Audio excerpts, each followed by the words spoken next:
किसानों के खाते में ट्रांसफर हो जाएगी।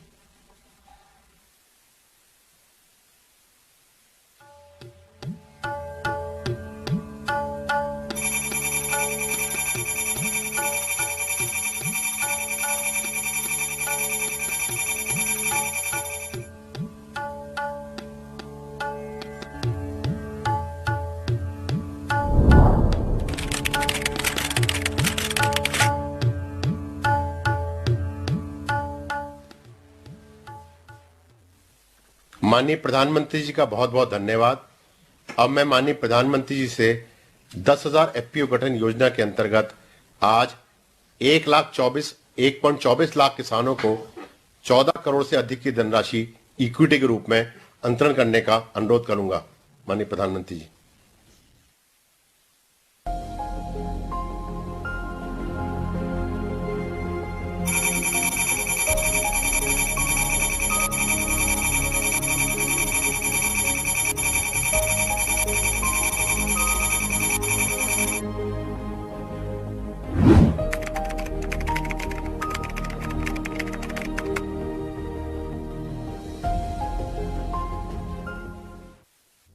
जब एक हाथ से कई हाथ मिलते हैं तो हम अनेक से एक बनते हैं। एफपीओ यानी किसान उत्पादक संगठन, किसानों का एक ऐसा संगठन जिसमें वो खेती से लेकर उपज को बेचने तक साथ मिलकर काम करते हैं। एक गांव में एक जैसी फसल उगाने वाले 15 से 20 किसान अपना समूह बनाते हैं।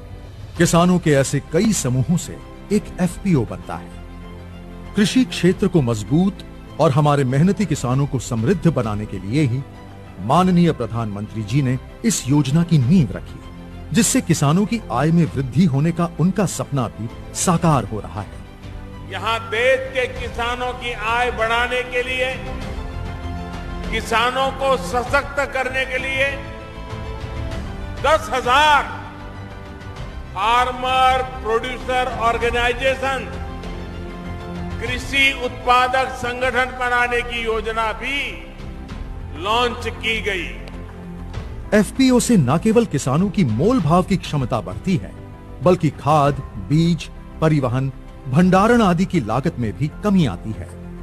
एफपीओ के माध्यम से किसान दूसरे बाजारों के साथ साथ ई नाम मंडियों में भी अपनी उपज को सुविधापूर्वक बेच रहे हैं। यानी किसान अब तक उत्पादक तो था ही, अब वो फार्मर प्रोड्यूसर ऑर्गेनाइजेशन एफपीओ उसके माध्यम से व्यापार भी करेगा। इस योजना में एक ब्लॉक एक एफपीओ को लक्ष्य बनाकर विशेष एफपीओज जैसे शहद, जैविक उत्पाद, बांस, तिलहन, कृषि वानिकी आदि का भी गठन किया जा रहा है। योजना के क्रियान्वयन के लिए कई एजेंसियां कार्यरत हैं। क्लस्टर आधारित व्यापार संगठन यानी सीबीबीओ इन एफपीओ को 5 वर्ष तक processing, packaging, marketing, credit linkage, accounting और ऑनलाइन बाजार से संबंधित प्रशिक्षण और सुविधाएं मुहैया कराता है। इस योजना में एफपीओ को 15 लाख रुपए तक का पूंजी अनुदान और बिना किसी सिक्योरिटी के 2 करोड़ रुपए तक का लोन देने के लिए भारत सरकार द्वारा बैंकों को गारंटी देने का प्रावधान है। इसके साथ ही एफपीओ के संचालन के लिए 3 वर्ष तक 18 लाख रुपए तक की वित्तीय सहायता दी जाती है। इस योजना के अंतर्गत माननीय प्रधानमंत्री जी द्वारा लगभग 1.25 लाख किसानों को 14 करोड़ रुपए का दिया गया पूंजी अनुदान एफपीओ के मिशन को और मजबूती देगा और उनके व्यापार को बढ़ाने में मदद करेगा। सभी किसान भाई बहन भारत सरकार की इस क्रांतिकारी और ऐतिहासिक पहल का हिस्सा बने और एफपीओ से जुड़कर एक उन्नत भविष्य की ओर बढ़े।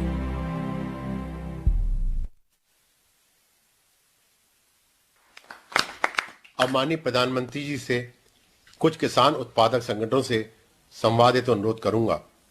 सर्वप्रथम मैं उत्तराखंड से Jeevamrit organic farmer producer company limited नामक एफपीओ के सदस्य किसान श्री जसवीर सिंह से को आमंत्रित करता हूं।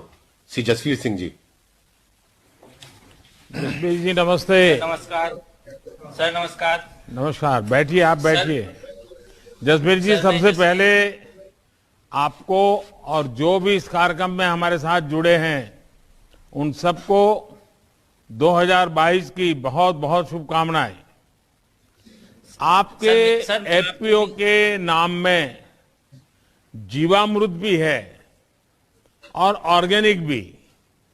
इससे ही पता चलता है कि यह ऑर्गेनिक और नेचुरल फार्मिंग में काम करता है। आपने इस तरह की फार्मिंग का ही चयन क्यों किया?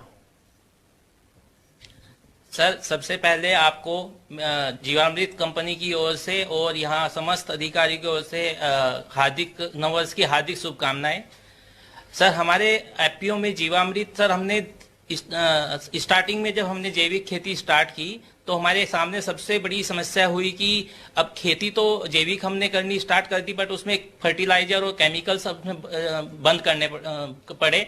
तो इसको कैसे हम आगे बढ़ाएं? तो हमने क्या किया सर, हमने जीवामृत घर पर ही बनाया। तो हमने देखा सर, जीवामृत से जब हमने खेती में उनको फसलों में डाला तो मिट्टी में जो जीवांश थे वो जो पहले बहुत कम थे उनकी मात्रा बढ़ी। उनकी मात्रा बढ़ने से तो खेती को आगे जो है उसमें कार्बन की जो मात्रा थी उसमें खेती में वो सर पहले बहुत कम थी। तो कार्बन की मात्रा जीवामृत से हमारी अब आज की डेट में सर 1%, पहले 0.24 थी, आज 1 से ऊपर है। तो इसीलिए सर हमने जीवामृत ऑर्गेनिक कंपनी का नाम भी इसलिए फिर हमने सोचा कि जब हम इससे आपका ये मिट्टी बना सकता है जीवामृत, तो वो अपने जो किसान जो स्वास्थ्य है, जो उससे उत्पन्न अनाज है, जो किसान भाई जो उसको ग्रहण करेंगे, जो आम आदमी ग्रहण करेगा तो उनके जीवन को भी सर वो अच्छा बना सकता है। तो इसीलिए हमने अपने कंपनी का नाम भी जीवामृत के नाम से ही रखा। हमने विचार किया कि हम जीवामृत से ही करेंगे। जसवीर जी, आप किस चीज की ऑर्गेनिक खेती करते हैं और कैसे करते हैं? सर, हम क्या अपने उत्पादक को किसी एजेंसी से प्रमाणित भी करवाते हैं क्या? जी सर, हमारी बेल्ट में गन्ने की खेती होती है, तो हम सबसे ज्यादा गन्ने की ही जैविक खेती करते हैं। उसके लिए सर हमने अपनी एफपीओ ने एक प्रोसेसिंग यूनिट भी लगाई हुई है, जिससे किसान भाई जितने भी हमारे सदस्य मेंबर हैं वो अपना प्रोड्यूस अपनी यूनिट में लेके उसको प्रोसेस करते हैं। और सर हमारी जितनी भी ये प्रोडक्ट हैं वो हमारी जो भारत सरकार और राज्य सरकार के अधिकृत एजेंसियां हैं, जैसे नाबार्ड हुआ और केवीके से हमें मदद मिलती है, उसके द्वारा प्रमाणित है। और हमारे जैविक उत्पाद एपिडा के थ्रू और उसोगा के थ्रू प्रमाणित किए जाते हैं। सर जसवीर जी, आपके एफपीओ ने इन उत्पादों की बिक्री डिस्ट्रीब्यूशन की क्या रणनीति अपनाई है?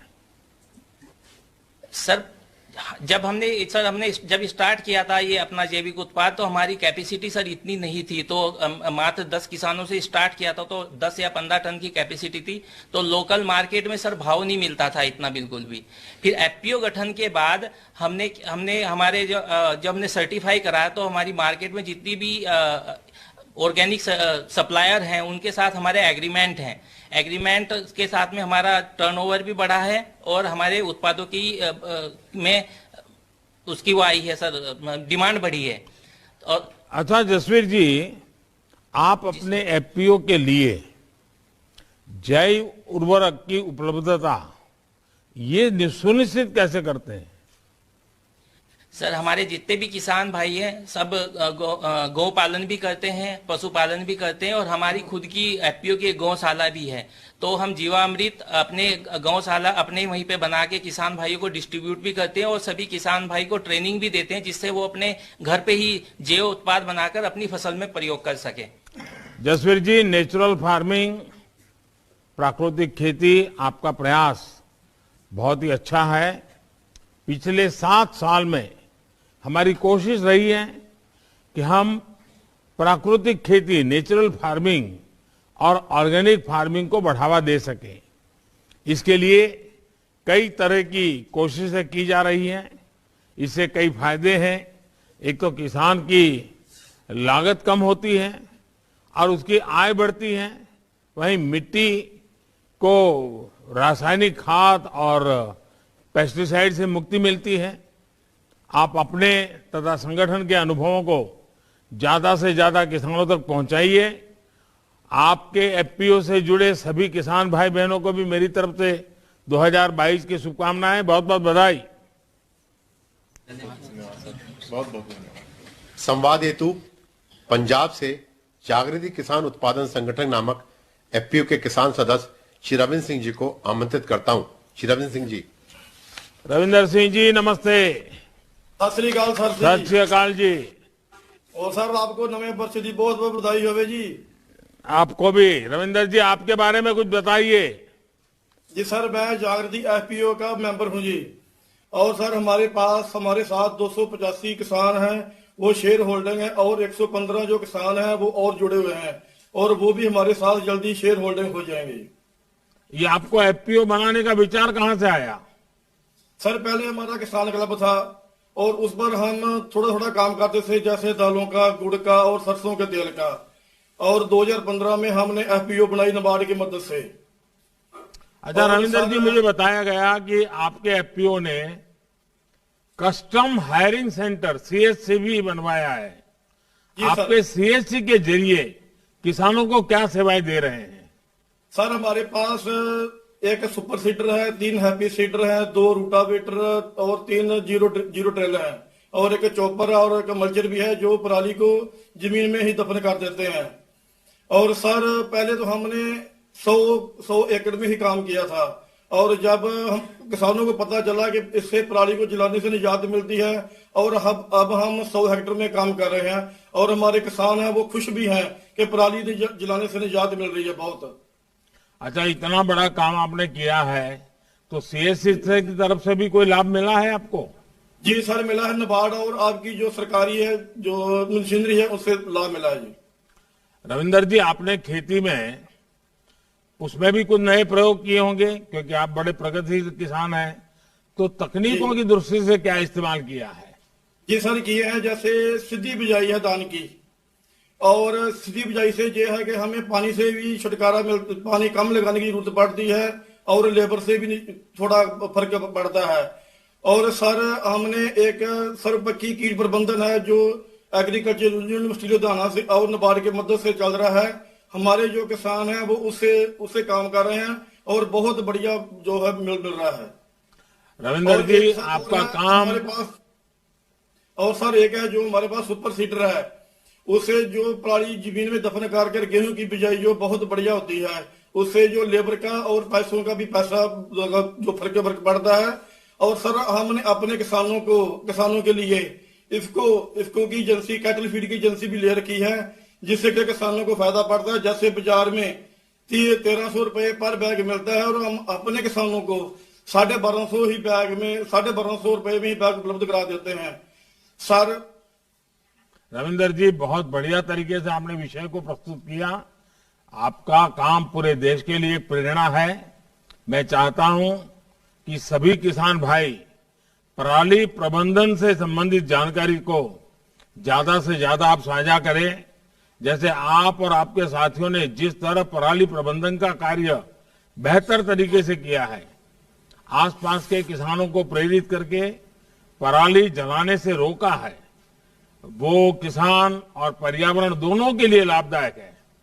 पराली के वैकल्पिक उपयोग में पर्यावरण को लाभ होता है, साथ ही किसान की आर्थिक रूप से वो सशक्त होता है। आपको इस प्रयास के लिए मेरी तरफ से बहुत बहुत बधाई। सभी किसान भाइयों को मेरी तरफ से बधाई।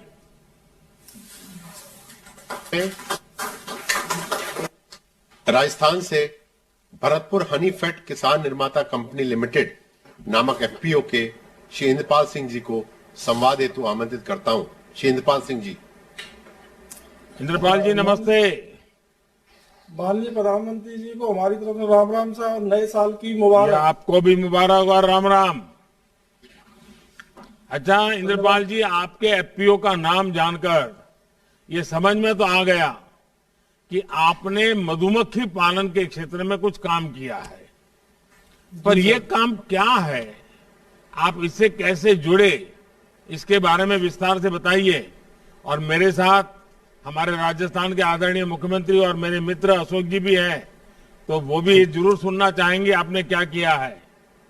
जी माननीय प्रधानमंत्री जी, हमारे यहाँ पर छोटे छोटे मधुमक्खी पालक हैं जो अपने शहद को बाहर बेचने में या किसी से कंपनियों से संपर्क करने में असमर्थ थे। वो अपने शहद को यहीं पर बिचौलियों को देने के लिए मजबूर थे। उसके बाद माननीय प्रधानमंत्री जी, हमने आपको टीवी पर सुना जब आपने घोषणा की कि 10,000 नए एफपीओ का हम गठन करने जा रहे हैं, और उन एफपीओ के माध्यम से किस प्रकार छोटे छोटे किसान इसका फायदा उठा सकते हैं। माननीय प्रधानमंत्री जी, फिर हमने भी सोचा क्यों ना हम भी इस अपने शहद को इकट्ठे होकर एक एफपीओ बनाया जाए। इसी के दौरान भारत सरकार के माध्यम से नेफेड के अधिकारीगण हमारे यहाँ भरतपुर में आए और हमसे उन्होंने मुलाकात की, और उन्होंने हमें विस्तार से इस एफपीओ के बारे में समझाया कि आप लोग कैसे इसका फायदा उठा सकते हैं और भारत सरकार के द्वारा आप क्या क्या मदद प्राप्त कर सकते हैं। इसी से प्रेरित होकर हमने एफपीओ का गठन किया। अच्छा इंद्रपाल जी, आप लोग अपना कार्य का बंटवारा कैसे करते हैं, काम कैसे करते हैं? क्या आप लोग की बी वैक्स के बारे में भी कोई काम हो रहा है आपके यहाँ?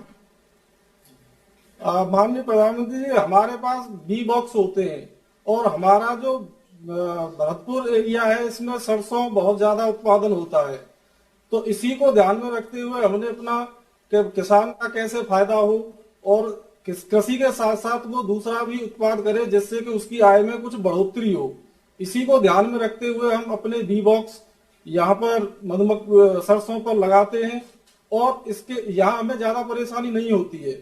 इसके बाद यहाँ जब सरसों का सीजन खत्म हो जाता है तो हमें दूसरे राज्यों में अपने बी बॉक्स लगाने पड़ते हैं, जहाँ पे कि हमें लीची और बाजरा और मकई की फसलों की आवश्यकता पड़ती है। इंद्रपाल जी, आपको अब तक सरकार की तरफ से कोई मदद मिलती है क्या? आप अगले 5 वर्षों में एफपीओ को कहां तक ले जाने के लिए सोच रहे हैं? माननीय प्रधानमंत्री जी, हमें भारत सरकार द्वारा नेफेड के माध्यम से एफपीओ चलाने और ऑफिस के लिए वित्तीय सहायता प्रदान की गई है, और आज आपके माध्यम से किसान भाइयों को उनको अच्छी रेट पर उनका शहद बाहर जाए और उनको भी प्रसन्नता हो, ऐसी आशा करते हैं। इंद्रपाल जी, आपके सामने कुछ बोतल पड़ी है, किस चीज की पड़ी है? टेबल पर नजर आ रही है। जी सर, ये हमारा शहद है जो हम इस प्रकार इसको बेचते हैं, और हमने शुरू भी किया है लोकल मार्केट में, अब बेच रहे हैं। पर जैसे ही हमें प्रोसेसिंग यूनिट और इसकी प्रोसेस यूनिट हमारे यहाँ लग जाएगी तो हम अपने शहद को प्रोसेस करा कर इन पूरे साधनों का इस्तेमाल करते हुए हम मेड इन भरतपुर शहद को पूरे भारतवर्ष और विदेशों में भी पहचान दिलाने की कोशिश करेंगे, ऐसी आशा है हमें। देखिए, राजस्थान और गुजरात, हम 2 राज्य ऐसे हैं कि जहां पानी की किल्लत रहती है, लेकिन आपने ये हनी का उद्योग किसानों को जोड़ करके जो काम शुरू किया है, उससे मधु भी मिलेगा और बी वैक्स भी मिलेगा, उसकी भी बहुत बड़ी खपत होती है। तो मेरी तरफ से आपको बहुत बहुत बधाई और बहुत बहुत शुभकामनाएं। बहुत बहुत धन्यवाद। धन्यवाद। अब मैं उत्तर प्रदेश से नवीन किसान प्रोड्यूसर कंपनी लिमिटेड नामक एफपीओ के सदस्य किसान श्री धर्मचंद जी को आमंत्रित करता हूं। श्री धर्मचंद जी।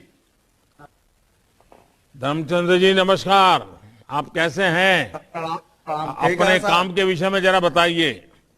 जी, मैं धर्मचंद, नवीन किसान प्रोड्यूसर कंपनी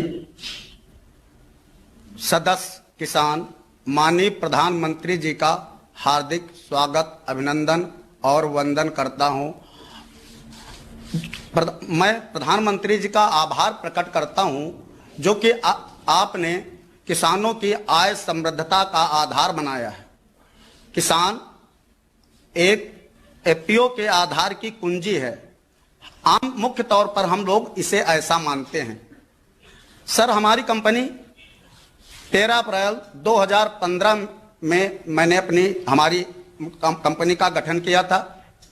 मेरी कंपनी में 1034 शेयर धारक हैं, जिनका शेयर कैपिटल जो है 5,37,200 रुपया है। सर, मेरी कंपनी में बीज लाइसेंस, खाद लाइसेंस और पेस्टिसाइड लाइसेंस एवं फूल मंडी का लाइसेंस हमारी कंपनी को प्राप्त है। हमारी कंपनी को जो है सर बेसिक कृषि सम्मेलन लिमिटेड और एसएफसी द्वारा के सहयोग से ई नाम पर रजिस्ट्रेशन हमारी कंपनी को प्राप्त है। हमारी कंपनी सर किसानों को समय समय पर उन्नतशील बीज जैसे जालंधर से, पंजाब में जालंधर से आलू का बीज चिप्सोना 1, चिप्सोना 3, मेरठ से ख्याति आलू, इटावा से पुखराज आलू आदि फाउंडेशन सर्टिफाइड ब्रीडेड बीज अपने शेयर धारकों को नए नए किस्म के बीज उपलब्ध कराती है, जिससे कि हमारे किसान भाइयों की आय जो है ज्यादा सर नया बीज होगा तो जाहिर है कि 1.5 गुना पैदावार होगी।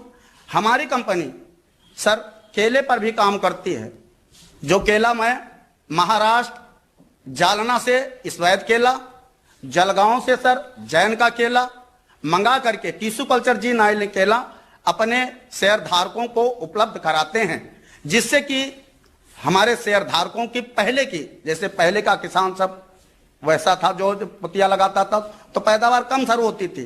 अब जी9 नवीन जो है केला है सर, इसकी पैदावार जो है करीब 1.25 गुना तो सर होती है, वेट के 20 किलो से ये 35 किलो सर। सर हमारी कंपनी कोरोना काल में, जिस समय कोरोना चल रहा था, लॉकडाउन मंडियों में लगा हुआ था, उस समय आम की सर बहुत मारामारी थी। उस समय हमारी कंपनी ने अपने शेयर धारकों, जिस समय मार्केट में 10-12 रुपए किलो था उस समय माल, अपने शेयर धारकों का माल 15-16 रुपए किलो के हिसाब से मैंने उड़ीसा भुवनेश्वर भेजा।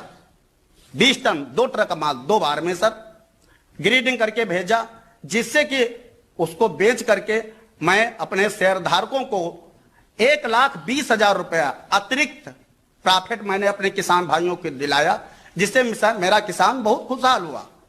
सर हमारी कंपनी जो है हॉर्टिकल्चर विभाग से जो है, उद्यान विभाग से भी कृषि अनुदान केले पर मिलता है, जो है अनुदान मिलता है।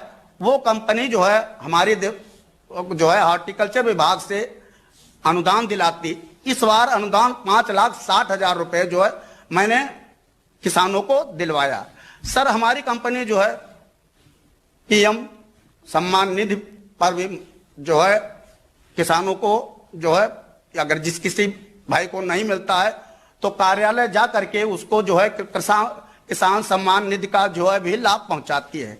सर हमारी कंपनी जो है समय समय पर गेहूं का नया बीज जैसे 502 है, अन्य प्रकार के अन्य प्रजातियों के बीज जो है नए नए तकनीक से बीज, जिससे कि किसानों की आय जो है बढ़ जाती है, मतलब 1.5 गुना हो जाती है।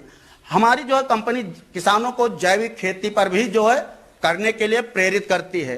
फूल की खेती जैसे गुलाब है, गेंदा है, आज की फूल खेती भी करने पर जो है करती है। गुलाब धर्मचंद जी, ये गुलाब गेंदा उसका मार्केट नजदीक में मिल जाता है?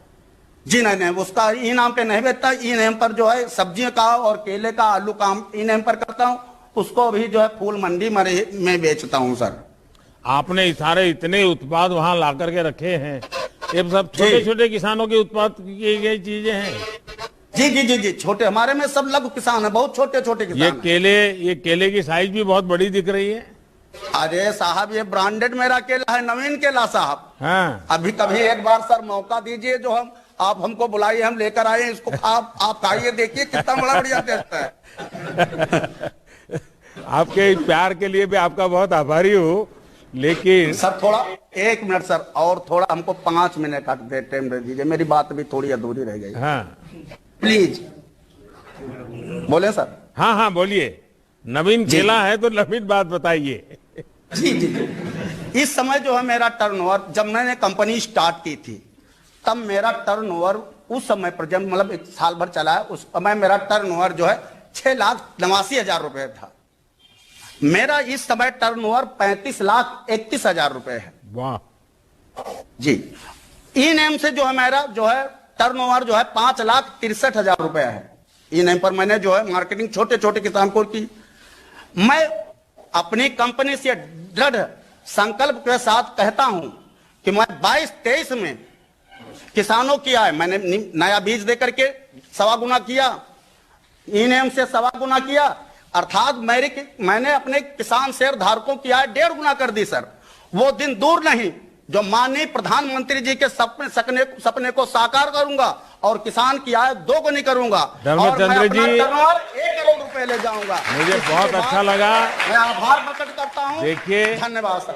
मेरे देश के छोटे छोटे किसानों का ये जो आत्मविश्वास है और आप जिस विश्वास से बात को बता रहे हैं और देश भर के किसान आपको सुन रहे हैं, जी सबको बड़ी प्रेरणा मिलेगी, बड़ा उत्साह मिलेगा। और आपने अपनी प्रोडक्ट का, अपने किसानों की मेहनत को एक वैल्यू एडिशन किया है, नई ताकत दी है। और मुझे पक्का विश्वास है कि आपका ये एफपीओ बहुत फलेगा फूलेगा और आप ही की तरह से अड़ोस पड़ोस में और भी अनेक एफपीओ बनेंगे और एफपीओ के द्वारा छोटे किसानों की ताकत बढ़ाने का जो मेरा लक्ष्य है, उसमें आप जैसे साथी बहुत बड़ी ताकत है। मैं आपको और आपके साथ जुड़े हुए इन सभी किसानों को मैं देख रहा हूं, उनके चेहरे पे मैं उत्साह देख रहा हूं।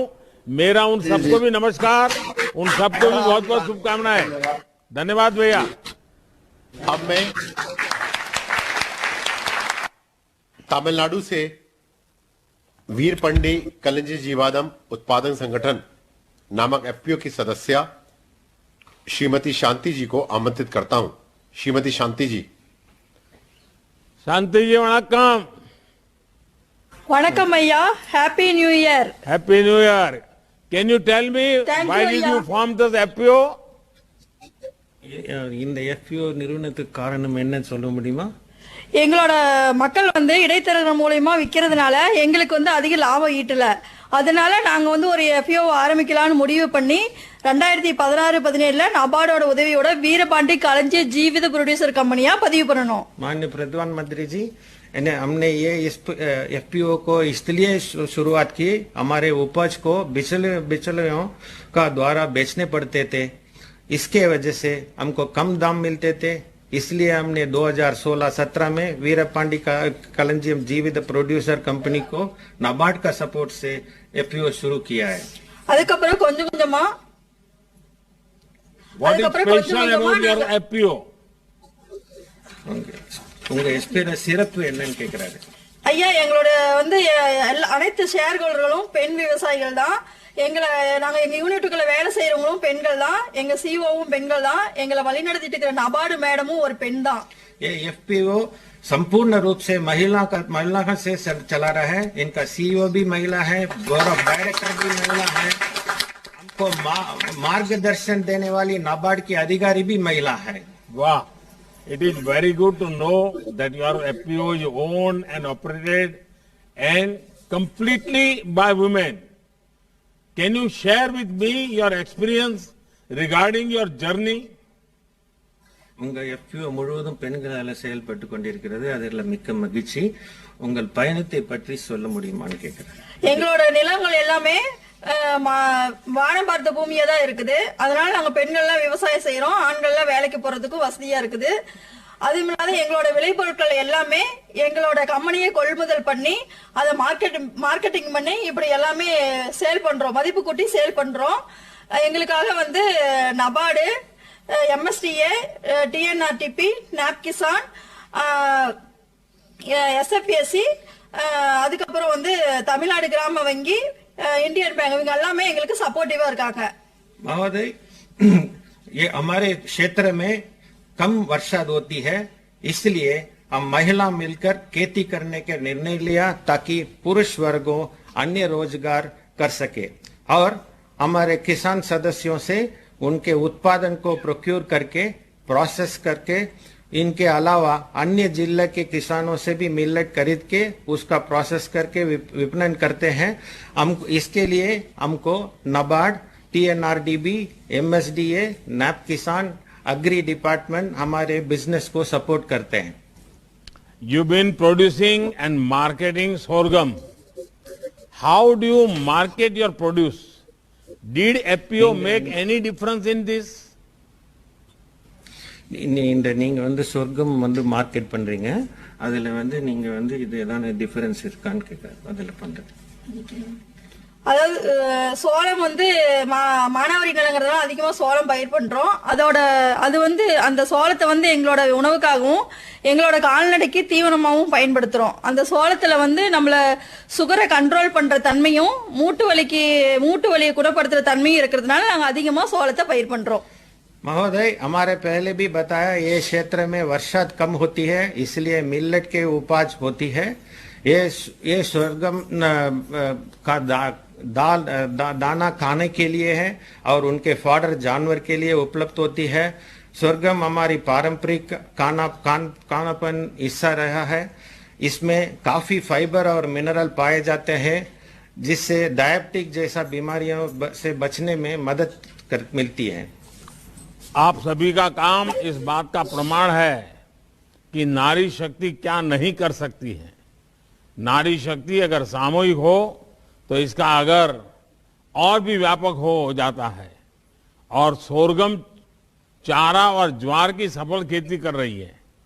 हमारी सरकार पिछले कुछ वर्षों से देश के परंपरागत फसलों और मोटे अनाज पर अपना ध्यान केंद्रित कर रही है। मिलेट डेवलपमेंट मिशन भी इसी सोच से चलाया जा रहा है। मैं आपके उदाहरण, आपके माध्यम से देश भर के किसानों को इस मिशन में भागीदारी करने के लिए उसको फायदा उठाने के लिए मैं अपील करता हूं। और मैं सभी आपकी महिला किसानों को मेरी तरफ से फिर से एक बार अभिनंदन करता हूं। Thank you. अब मैं गुजरात से PKV Sabarkantha एसपीएनएफ producer company limited नामक एफपीओ के श्री दीक्षित पटेल जी को संवाद हेतु आमंत्रित करता हूं। दीक्षित पटेल जी, नमस्कार। नमस्कार, केम छो साहेब? આપણે એવા ને એવા, તમે મજામાં? મજામાં સાહેબ, બધા મજા। હા, વાહ। લો તો જરા હવે કહો શું કર્યું છે તમે? હિન્દીમાં કેવું પડશે બધું? Yes sir. आपका एफपीओ नेचुरल फार्मिंग भी करता है, प्राकृतिक खेती भी करता है, और अक्सर लोग ऑर्गेनिक और नेचुरल फार्मिंग में फर्क नहीं कर पाते हैं। आप जरा सरल भाषा में समझा सकते हैं क्या? Yes sir. सर, साधारण भाषा में कहें तो नेचुरल फार्मिंग का मतलब है प्रकृति के साथ में, नेचर के साथ मिलकर खेती करना। इस खेती में किसी भी प्रकार के कीटनाशक,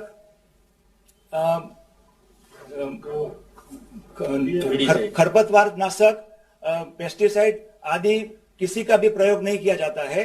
इसलिए नेचुरल फार्मिंग के खेत उत्पाद सबके स्वास्थ्य के लिए बहुत लाभप्रद होते हैं।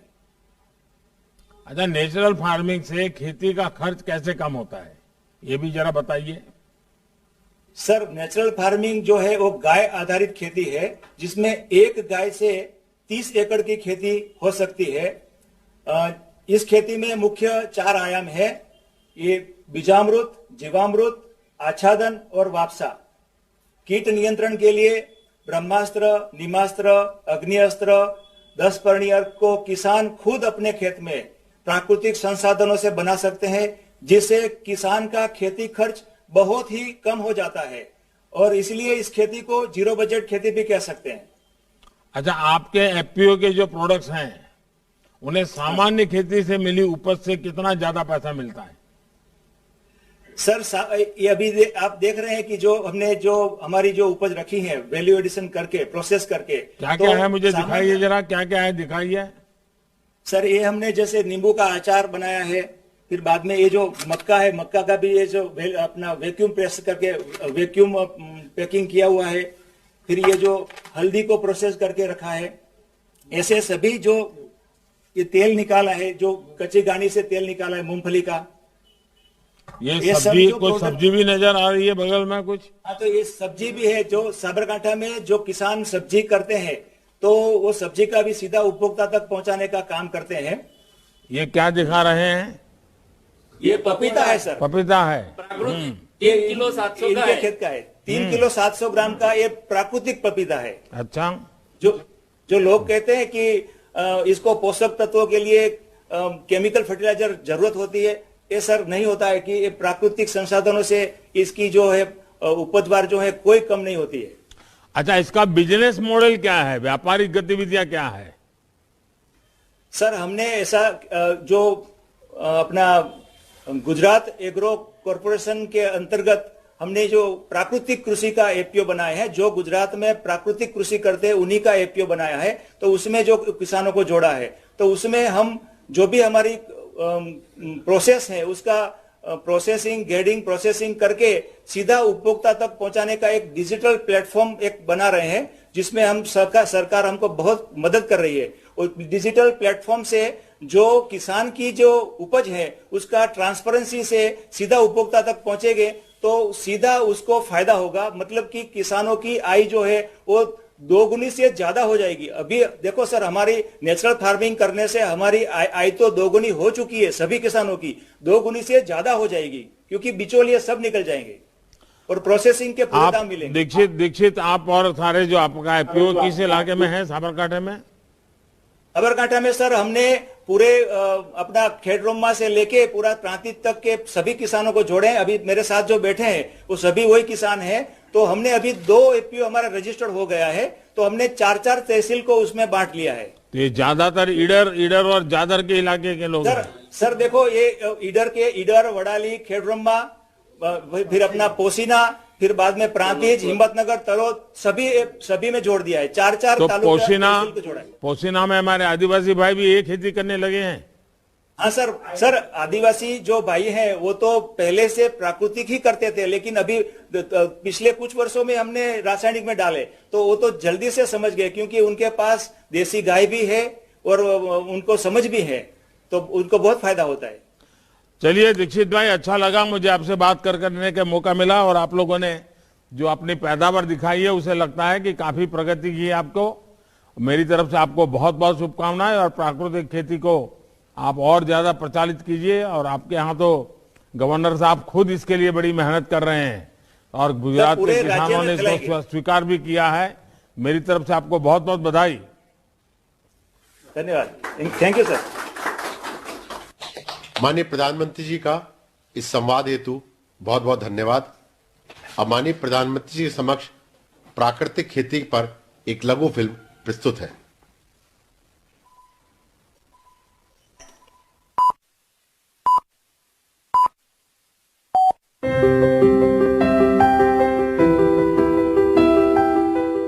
माता भूमि पुत्रो हम पृथिव्याः, अर्थात धरती हमारी माता है और हम उनके पुत्र। माता और पुत्र के इस रिश्ते का पवित्र सेतु यानी प्राकृतिक कृषि। प्राकृतिक कृषि प्रक्रिया में धरती का अमृत, जीवामृत। आइए हम जानते हैं कि जीवामृत का निर्माण कैसे होता है। प्रयोगों से पता चला है कि 10 किलोग्राम गोबर के साथ गौमूत्र, गुड़ एवं 2 दले चीजों का आटा या बेसन आदि मिलाकर यदि उसका प्रयोग किया जाए तो चमत्कारिक परिणाम मिलते हैं, जिसका नाम रखा गया जीवामृत। जीवामृत निर्माण के लिए जरूरी सामग्री देखते हैं। 10 किलोग्राम देसी गाय का गोबर, 8 से 10 लीटर देसी गाय का मूत्र, 1.5 से 2 किलोग्राम गुड़, 1.5 से 2 किलोग्राम बेसन, 180 लीटर पानी, मुट्ठी भर पेड़ के नीचे की मिट्टी। आसानी से उपलब्ध इन सामग्री से जीवामृत बनाने की विधि भी इतनी सरल है कि कोई भी किसान इसे अपने आप बना सकता है। इन सामग्री में से गुड़, बेसन एवं गोबर को पानी या तो गौमूत्र का उपयोग करके ठीक से मसल कर लिक्विड जैसा बना लें। अब इन सामग्रियों को एक ड्रम में डालकर उसे लकड़ी के एक डंडे से घोलना है। ठीक से घोलने के बाद जीवामृत बनने के लिए 2 से 3 दिन तक छाया में रख देना है। प्रतिदिन सुबह और शाम घड़ी की सुई की दिशा में लकड़ी के डंडे से 2 मिनट तक इसे घोलना है और जीवामृत को बोरे से ढक देना है। यह जीवामृत जब सिंचाई के साथ खेत में डाला जाता है तो भूमि में जीवाणुओं की संख्या अविश्वसनीय बढ़ जाती है और भूमि के रासायनिक व जैविक गुणों में वृद्धि होती है। जीवामृत को महीने में 2 बार या 1 बार उपलब्धता के अनुसार 200 लीटर प्रति एकड़ के हिसाब से सिंचाई के पानी के साथ दीजिए। फलों के पेड़ों के पास दोपहर 12 बजे जो छाया पड़ती है, उस छाया के पास प्रति पेड़ 2 से 5 लीटर जीवामृत भूमि पर महीने में 1 बार या 2 बार गोलाकार में डालना है। इससे मिट्टी स्वस्थ बनती है और फसल भी उतनी ही बेहतर मिलती है। इससे किसान के मित्र माने जाने वाले केंचुओं की संख्या बढ़ती है। प्राकृतिक कृषि में गहरी जुताई की भी जरूरत नहीं होती है। इतना ही नहीं, प्राकृतिक कृषि भूमिगत जल को भी बढ़ाती है। इस प्रक्रिया से मुख्य फसलों के साथ सहयोगी फसलों को भी उगाया जा सकता है। घन जीवामृत जीवामृत का ही सूखा हुआ स्वरूप है, जिसे फसल बोने से पहले जमीन में मिलाया जाता है।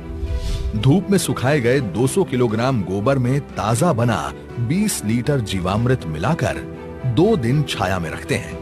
इसे एक बार फिर धूप में सुखाकर तथा डंडे से पीसकर महीन बना दिया जाता है। यही घन जीवामृत है, जिसे 1 एकड़ के लिए प्रयोग कर सकते हैं। प्राकृतिक खेती का एक आवश्यक आदान बीजामृत है। बीजामृत जहां बीज को बीज जनित रोगों से बचाता है, वहीं इसकी अंकुरण क्षमता को अद्भुत रूप से बढ़ाता है। देसी गाय के 5 किलोग्राम गोबर, 5 लीटर गौमूत्र, 50 ग्राम बुझा हुआ चूना और थोड़ी सी मिट्टी को 20 लीटर पानी में मिलाकर बीजामृत बनता है। एक रात रखने के बाद इसमें 100 किलोग्राम बीज का संस्कार किया जाता है। इसके 1 दिन बाद संस्कारित बीज बुआई के लिए तैयार हो जाता है। आच्छादन प्राकृतिक खेती का एक महत्वपूर्ण नियम है। खेती वाली सारी भूमि को फसल अवशेष से या छोटी अवधि की अंतर फसलों से पूरा ढक दिया जाता है। आच्छादन भूमि में नमी बनाए रखता है तथा वातावरण से नमी को खींचकर खेती हेतु पानी की खपत को भी अद्भुत रूप से घटाता है। जीवाणुओं एवं केंचुओं की गतिविधियों को बढ़ाता है, खरपतवार को नियंत्रित करता है तथा अंत में विघटित होकर जमीन से कार्बन उत्सर्जन को रोककर भूमि के जैविक कार्बन क्षमता को बढ़ाता है। इस कृषि विधि में वापसा निर्माण भी एक महत्वपूर्ण प्रक्रिया है, जिसमें भूमि में हवा और नमी का बराबर संतुलन बनाया रखा जाता है।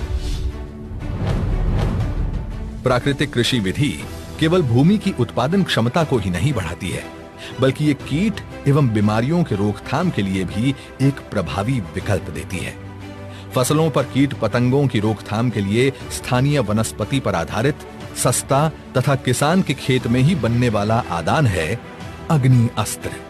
5 किलोग्राम नीम या अन्य स्थानीय पौधा जिसे गाय नहीं खाती के पत्ते, 20 लीटर देसी गाय का मूत्र, 500 ग्राम तंबाकू पाउडर, 500 ग्राम हरी मिर्च तथा 50 ग्राम लहसुन के पेस्ट को मिलाकर धीमी आंच में उबालकर 48 घंटे के लिए रखा जाता है। सुबह शाम 2-2 मिनट के लिए घोलें। इस घोल को 6 लीटर प्रति 200 लीटर पानी में मिलाकर 1 एकड़ में छिड़काव करते हैं। नीमास्त्र, ब्रह्मास्त्र, दशपर्णी अर्क इत्यादि भी कीट पतंगों की रोकथाम के लिए उपयोग में लाए जाते हैं। इसी तरह खट्टी लस्सी, कंडी, सौठास्त्र इत्यादि प्रभावी रूप से विभिन्न बीमारियों के निवारण के लिए प्रयोग में लाए जाते हैं।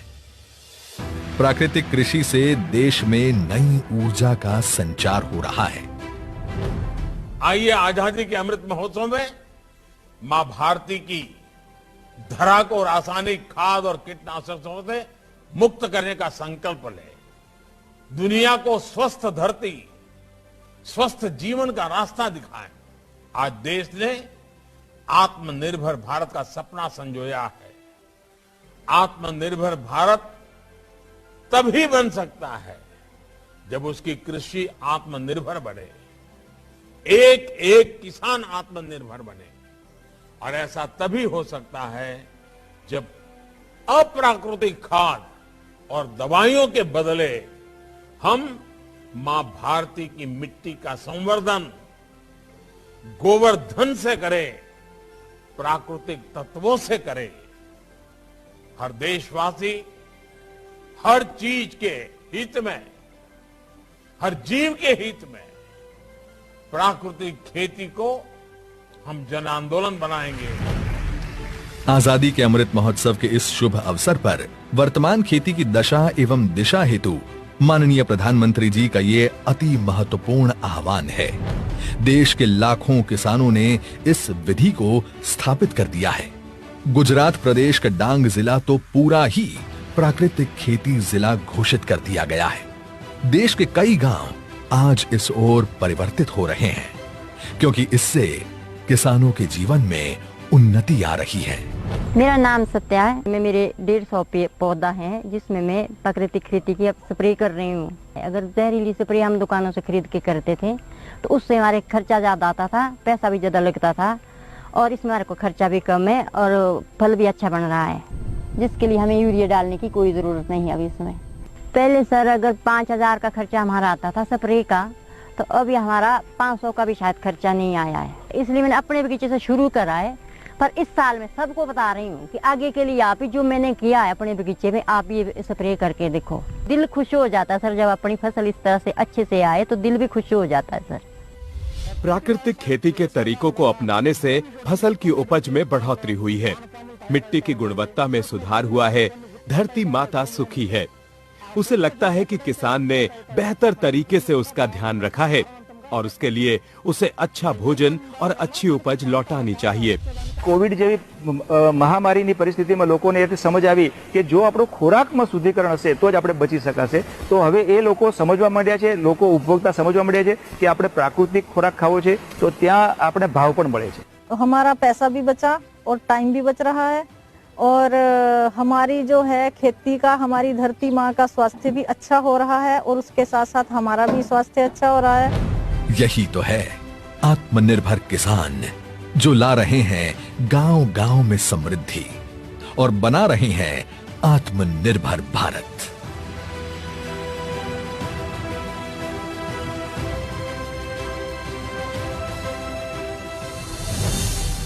प्राकृतिक कृषि, आत्मनिर्भर भारत के आत्मनिर्भर किसान की खुशी।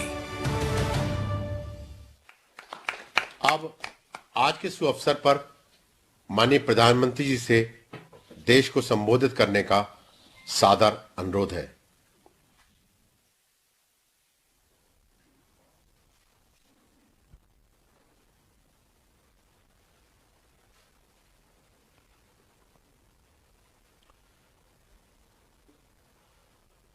उपस्थित सभी आदरणीय महानुभाव, सबसे पहले तो मैं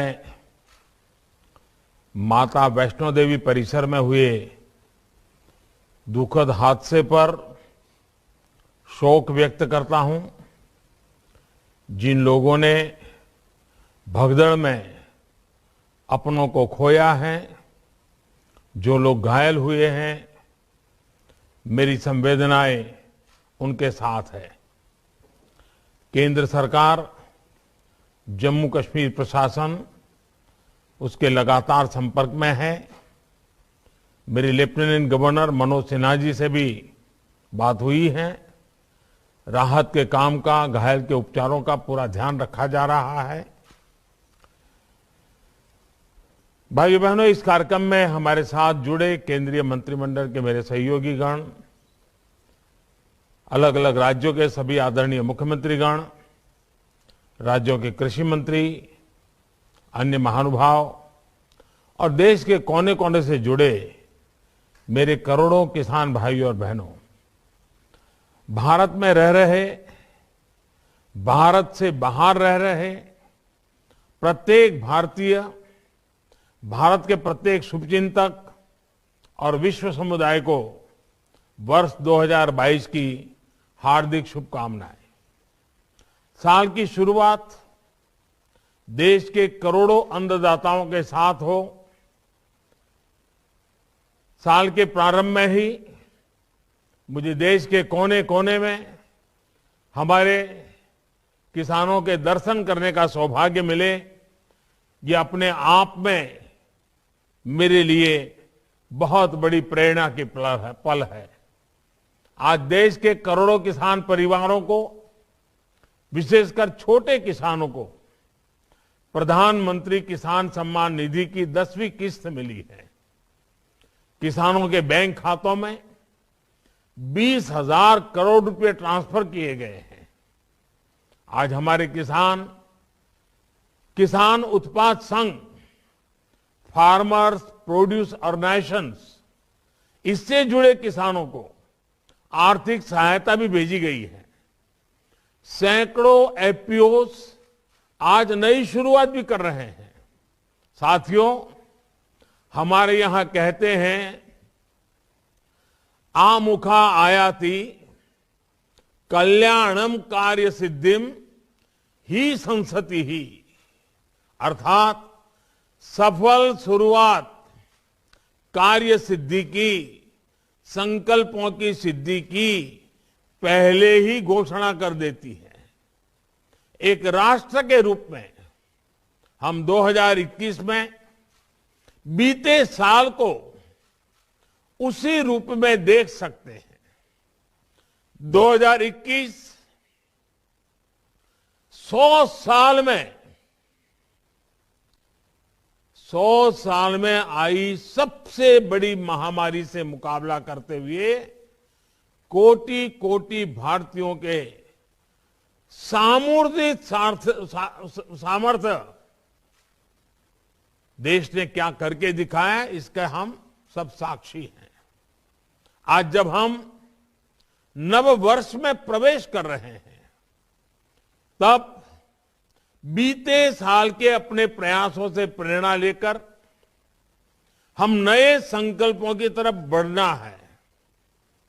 इस साल हम अपनी आजादी के 75 वर्ष पूरे करेंगे। ये समय देश के संकल्पों की एक नई जीवंत यात्रा शुरू करने का है, नए हौसले से आगे बढ़ने का है। 2021 में हम भारतीयों ने पूरी दुनिया को दिखा दिया है कि जब हम ठान लेते हैं तो बड़े से बड़े लक्ष्य,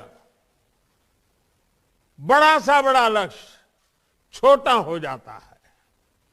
कौन सोच सकता था कि इतने कम समय में भारत जैसा इतना बड़ा विशाल देश, विविधता भरा सा देश, 145 करोड़ से अधिक लोगों को 145 करोड़ से अधिक वैक्सीन डोज दे पाएगा।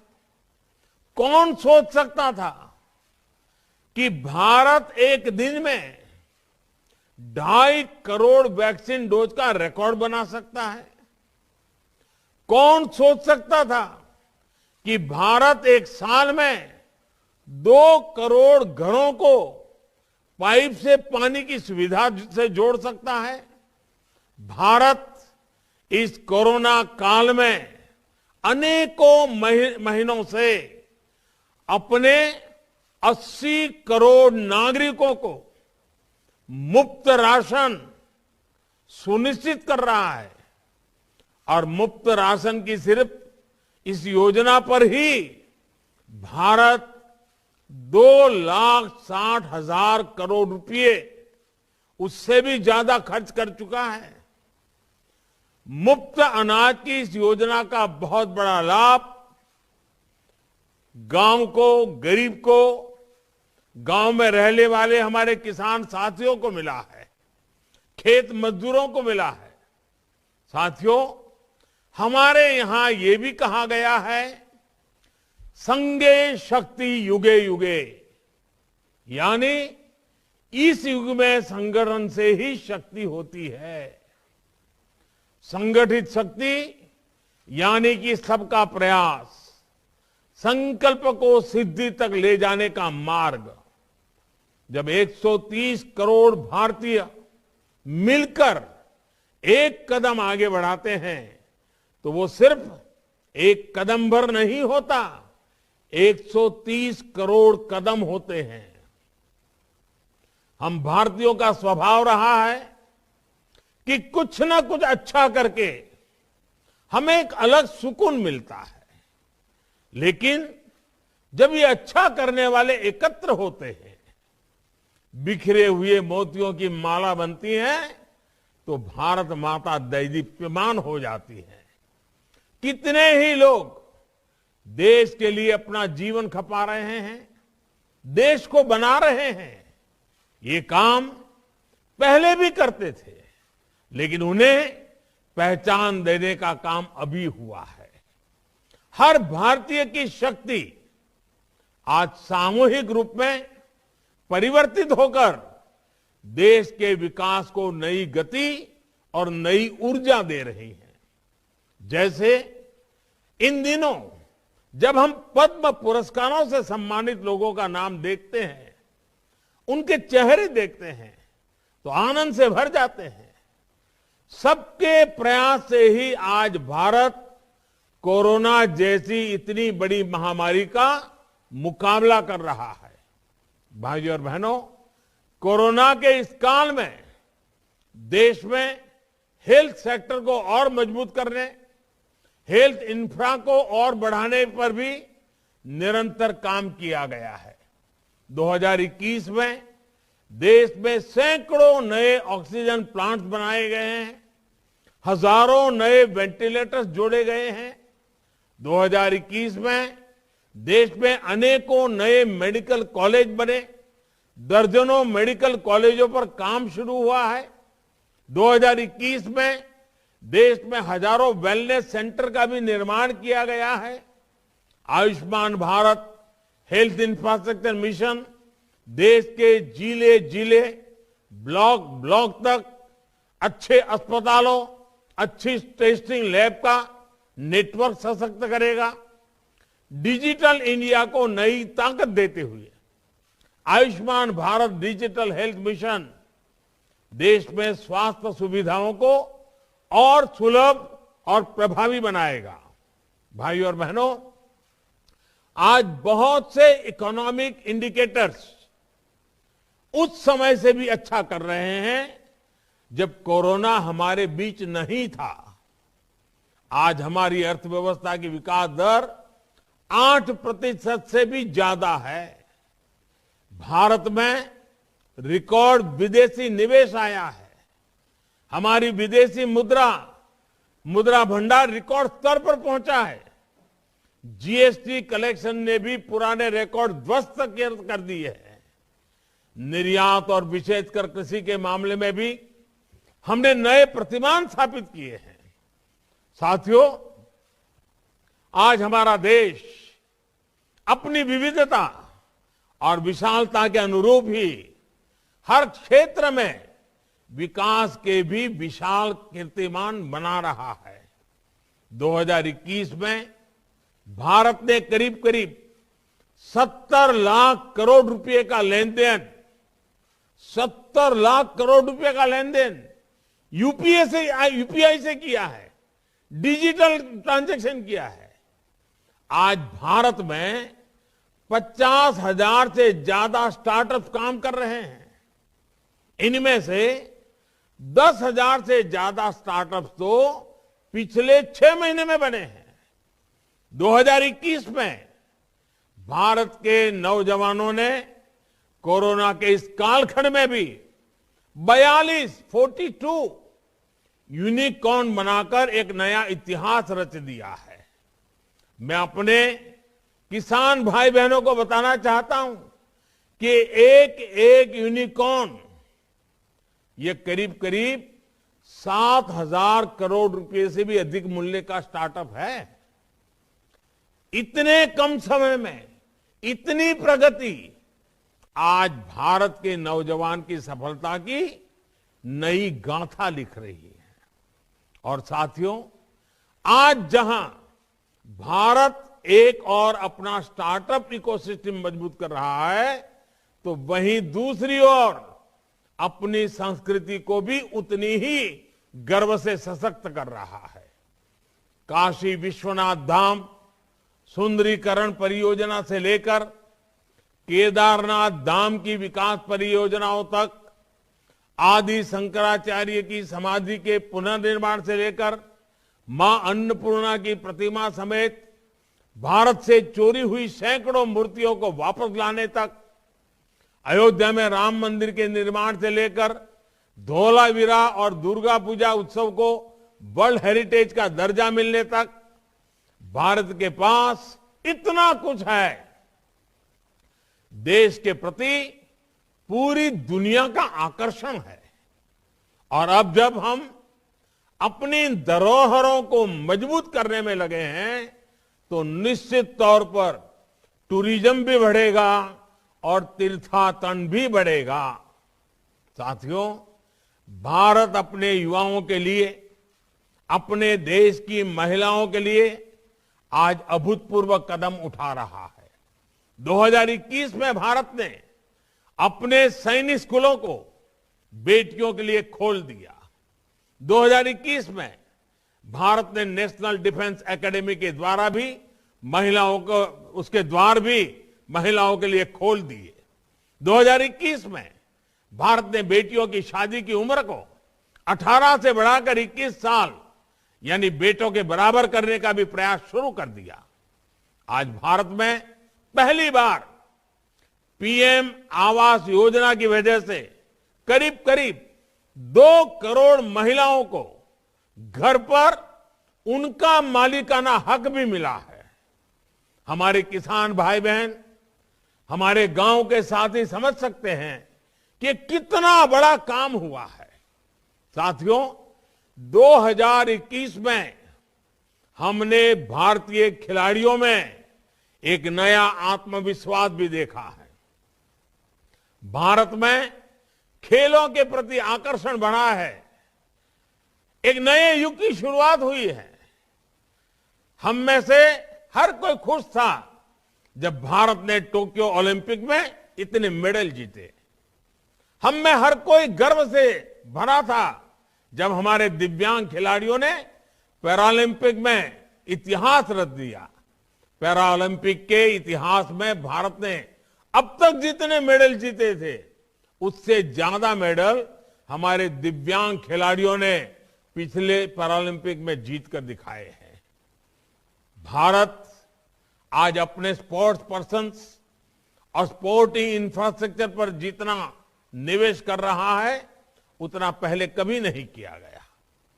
कल ही मैं मेरठ में एक स्पोर्ट्स यूनिवर्सिटी की शिलान्यास करने भी जा रहा हूं।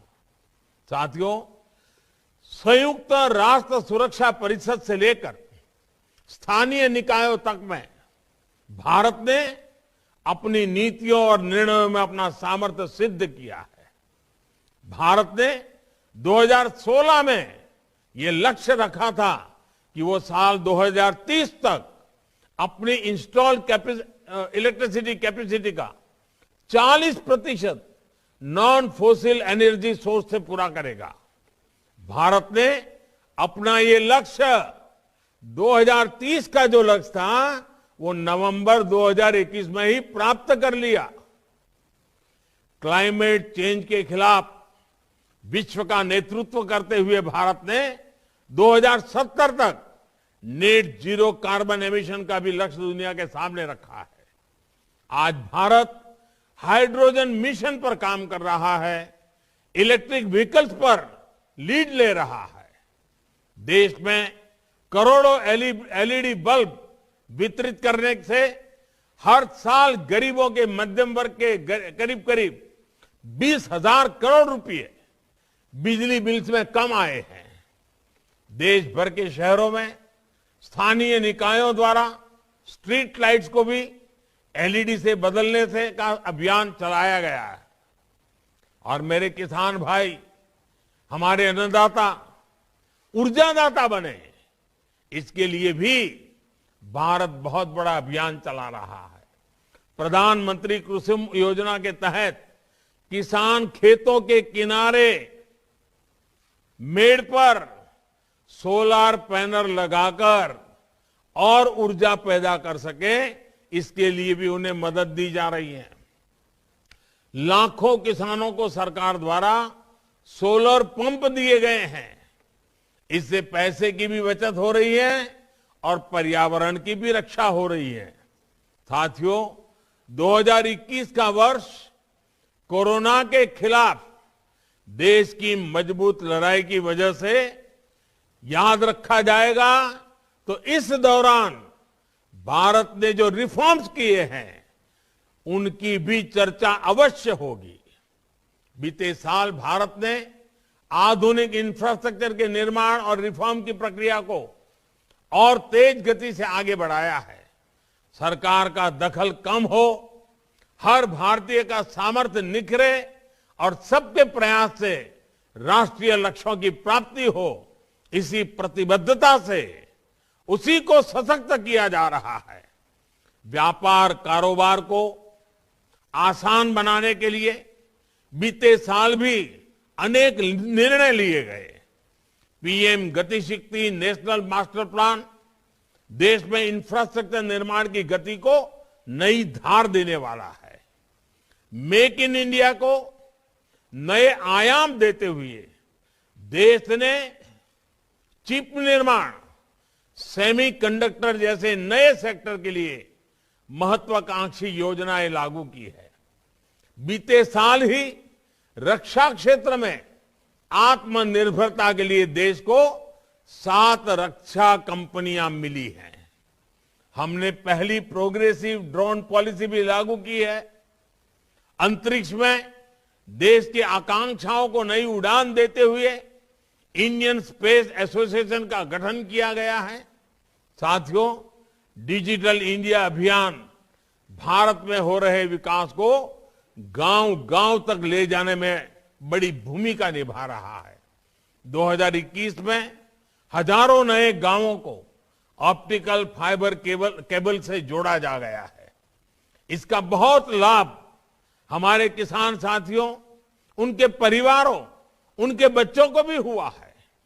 2021 में ही ई-रूपी जैसा नया डिजिटल पेमेंट, ये पेमेंट समाधान भी शुरू किया गया है। एक देश एक राशन कार्ड भी देश भर में लागू हो चुका है। आज देश के असंगठित क्षेत्र के श्रमिकों को ई श्रम कार्ड दिए जा रहे हैं ताकि सरकारी योजनाओं का लाभ उन तक आसानी से पहुंच पाए। भाइयों और बहनों, वर्ष 2022 में हमें अपनी गति को और तेज करना है। कोरोना की चुनौतियां हैं, लेकिन कोरोना भारत की रफ्तार नहीं रोक सकता। भारत पूरी सावधानी रखते हुए, पूरी सतर्कता के साथ कोरोना से भी लड़ेगा और अपने राष्ट्रीय हितों को भी पूरा करेगा। हमारे यहां कहा गया है, जही ही भीतिम भज भज शक्तिम विदेही राष्ट्रे तथा अनुरिक्तम कुरु कुरु सततम ध्येय स्मरणम सदैव पुरतो निधेहि चरणम। यानी डर, भय, आशंकाओं को छोड़कर हमें शक्ति और सामर्थ्य को याद करना है। देश प्रेम की भावना सर्वोपरि रखनी है। हमें अपने लक्ष्यों को याद रखते हुए लगातार लक्ष्य की ओर कदम बढ़ाना है। राष्ट्र प्रथम की भावना के साथ राष्ट्र के लिए निरंतर प्रयास आज हर भारतीय का मनोभाव बना रहा है और इसलिए ही आज हमारे प्रयासों में एकजुटता है, हमारे संकल्पों में सिद्धि की अधीरता है। आज हमारी नीतियों में निरंतरता है और निर्णयों में दूरदर्शिता है। देश के अन्नदाता को समर्पित आज का ये कार्यक्रम इसी का एक उदाहरण है।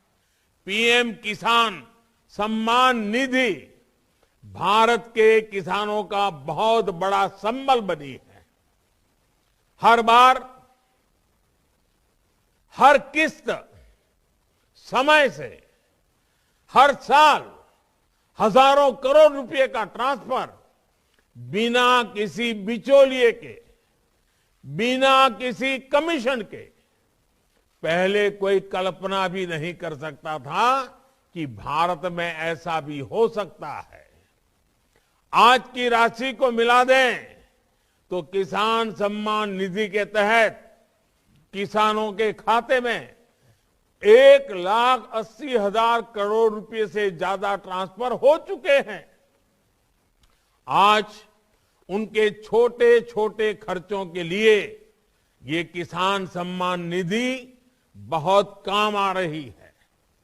छोटे किसान इस राशि में से अच्छी क्वालिटी के बीज खरीद रहे हैं, अच्छी खाद और उपकरणों का इस्तेमाल कर रहे हैं। साथियों, देश के छोटे किसानों के बढ़ते हुए सामर्थ्य को संगठित रूप देने में हमारे किसान उत्पाद संगठनों एफपीओ की बड़ी भूमिका है। जो छोटा किसान पहले अलग थलग रहता था, उसके पास अब एफपीओ के रूप में 5 बड़ी शक्तियां हैं। पहली शक्ति है बेहतर बार्गेनिंग, यानी कि मोल भाव की शक्ति। आप सब जानते हैं कि जब आप अकेले खेती करते हैं तो क्या होता है, आप बीज से लेकर खाद तक सब खरीदते तो फुटकर में हैं, लेकिन बेचते थोक में हैं। इससे लागत ज्यादा बढ़ती है और मुनाफा कम होता है। लेकिन एफपीओ के जरिए ये अब तस्वीर बदल रही है। एफपीओ के माध्यम से अब खेती के लिए जरूरी चीजें किसान थोक में खरीदते हैं और रिटेल में बेचते हैं। एफपीओ से जो दूसरी शक्ति किसानों को मिली है वो है बड़े स्तर पर व्यापार की। एक एफपीओ के रूप में किसान संगठित होकर काम करते हैं, लिहाजा उनके लिए संभावनाएं भी बड़ी होती है। तीसरी ताकत है इनोवेशन की। एक साथ कई किसान मिलते हैं तो उनके अनुभव भी साथ में जुड़ते हैं, जानकारी बढ़ती है, नए नए इनोवेशन के लिए रास्ता खुलता है। एफपीओ में चौथी शक्ति है रिस्क मैनेजमेंट की। एक साथ मिलकर आप चुनौतियों का बेहतर आकलन भी कर सकते हैं, उससे निपटने के रास्ते भी बना सकते हैं। और पांचवी शक्ति है बाजार के हिसाब से बदलने की क्षमता। बाजार और बाजार की डिमांड तो लगातार बदलती रहती है, लेकिन छोटे किसानों को या तो उसकी जानकारी नहीं मिलती या फिर वो बदलाव के लिए संसाधन नहीं जुटाता पाता। कभी सारे लोग एक ही फसल बो देते हैं और बाद में पता चलता है कि उसकी डिमांड ही कम हो गई। लेकिन एफपीओ में आप न केवल बाजार के हिसाब से तैयार रहते हैं, बल्कि खुद बाजार में नए उत्पाद के लिए डिमांड पैदा करने की ताकत भी रखते हैं। साथियों, एफपीओ की इसी शक्ति को समझते हुए आज हमारी सरकार ने उन्हें हर स्तर पर प्रोत्साहित कर रही है। इन एफपीओ को 15 लाख रुपए तक की मदद भी मिल रही है। इसी का नतीजा है कि आज देश में ऑर्गेनिक एफपीओ, इसके क्लस्टर्स, ऑयल सीड के क्लस्टर्स, बैम्बू क्लस्टर्स और हनी एफपीओस जैसे क्लस्टर तेजी से बढ़ रहे हैं। हमारे किसान आज वन डिस्ट्रिक्ट वन प्रोडक्ट जैसी योजनाओं का लाभ उठा रहे हैं। देश विदेश के बड़े बाजार उनके लिए खुल रहे हैं। साथियों, हमारे देश में आज भी ऐसी कई चीजों का विदेशों से आयात होता है जिनकी जरूरत देश का किसान आसानी से पूरी कर सकता है। खाद्य तेल इसका बहुत बड़ा उदाहरण है। हम विदेशों से खाद्य तेल खरीदते हैं, देश को बहुत पैसा दूसरे देशों को देना पड़ता है।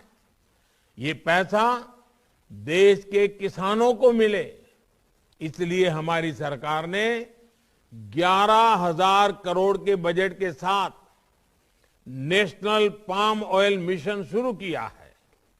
साथियों, बीते साल देश ने कृषि क्षेत्र में एक के बाद एक अनेक ऐतिहासिक मुकाम हासिल किए हैं। कोरोना की चुनौतियों के बाद भी आप सबने अपनी मेहनत से देश में अन्न उत्पादन को रिकॉर्ड स्तर पर आप लोग ले जाकर के दिखाया है। बीते साल देश का अनाज उत्पादन 300 मिलियन टन तक पहुंचा है। हॉर्टिकल्चर, फ्लोरिकल्चर, बागवानी, फल फूल की खेती में अब उत्पादन 330 मिलियन टन से भी ऊपर पहुंच गया है। 6-7 वर्ष पहले की तुलना में देश में दूध उत्पादन भी लगभग 45% बढ़ा है। यही नहीं, अगर किसान रिकॉर्ड उत्पादन कर रहा है तो देश एमएसपी पर रिकॉर्ड खरीद भी कर रहा है। सिंचाई में भी हम पर ड्रॉप मोर क्रॉप को बढ़ावा दे रहे हैं।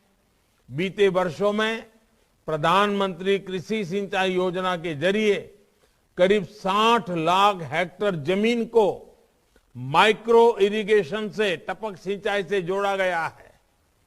प्राकृतिक आपदा में किसानों को जो नुकसान होता था, जो दिक्कत होती थी, उसे कम करने का भी हमने प्रयास किया है।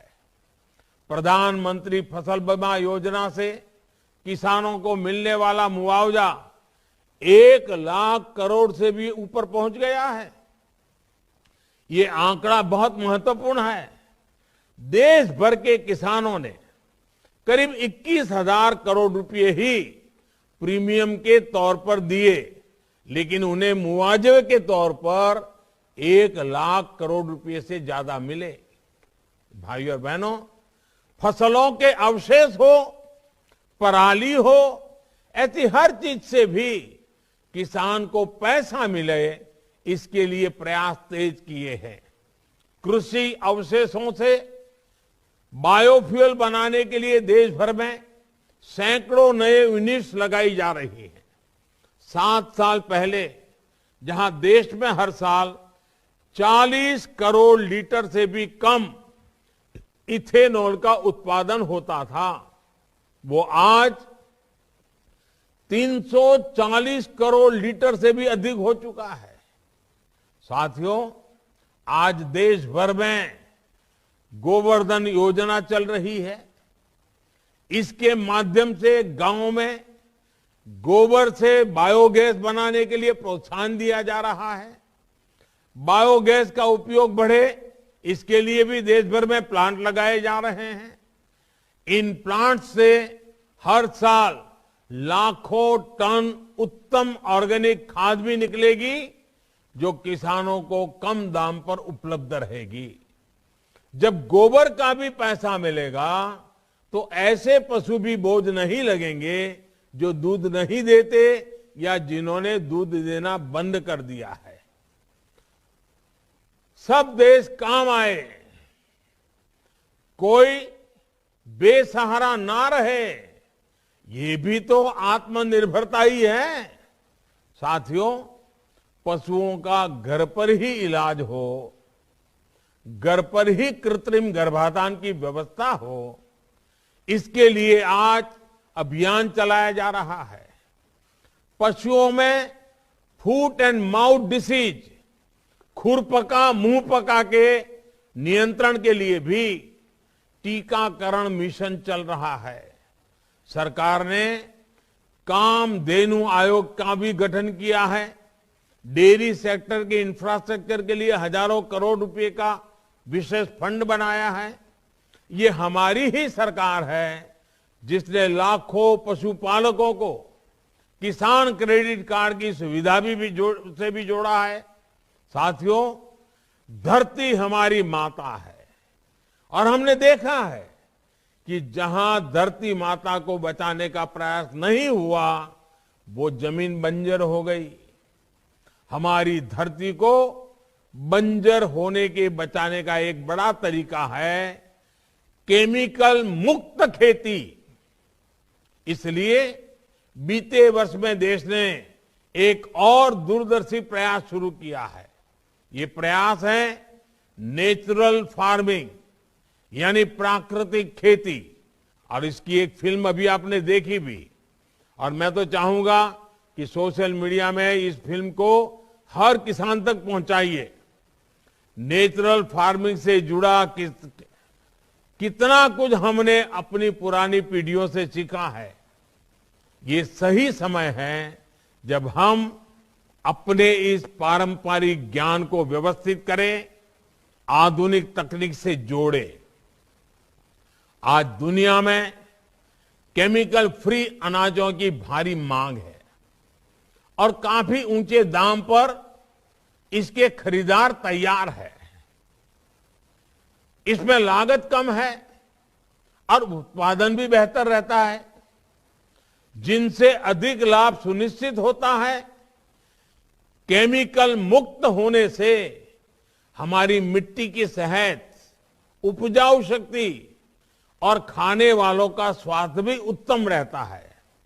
मैं आज आप सभी से आग्रह करूंगा कि प्राकृतिक खेती को भी अपनी खेती से जोड़े, इस पर जोर दें। भाइयों और बहनों, नए साल का ये पहला दिन नए संकल्पों का दिन है। ये संकल्प आजादी के अमृतकाल में देश को और समर्थ और सक्षम बनाने वाले हैं। यहां से हमें इनोवेशन का, कुछ नया करने का संकल्प लेना है। खेती में तो ये नयापन आज समय की मांग है। नई फसलों, नए तौर तरीकों को अपनाने से हमें हिचकिचाना नहीं है। साफ सफाई का जो संकल्प है उसे भी हमें भूलना नहीं है। गांव-गांव, खेत खलियान, हर जगह स्वच्छता की अलग जलती रहे, ये हमें सुनिश्चित करना है। सबसे बड़ा संकल्प है आत्मनिर्भरता का, लोकल के लिए वोकल होने का। हमें भारत में बनी चीजों को वैश्विक पहचान देनी है। इसके लिए जरूरी है कि भारत में पैदा होने वाले, भारत में बनने वाले हर सामान, हर सर्विस को हम प्राथमिकता दें। हमें याद रखना है कि हमारे आज के कार्य अगले 25 वर्षों की हमारी विकास यात्रा की दिशा तय करेंगे। इस यात्रा में हम सभी का पसीना होगा, प्रत्येक देशवासी की मेहनत होगी। मुझे पूरा विश्वास है कि हम सभी भारत को उसकी गौरवशाली पहचान लौटाएंगे और देश को एक नई ऊंचाई देंगे। आज नए वर्ष के पहले दिन देश के करोड़ों किसानों के बैंक खातों में 20,000 करोड़ रुपए ट्रांसफर होना, ऐसा ही एक प्रयास है। आप सभी को एक बार फिर 2022 इस नव वर्ष की बहुत बहुत मंगल कामनाएं। बहुत बहुत धन्यवाद।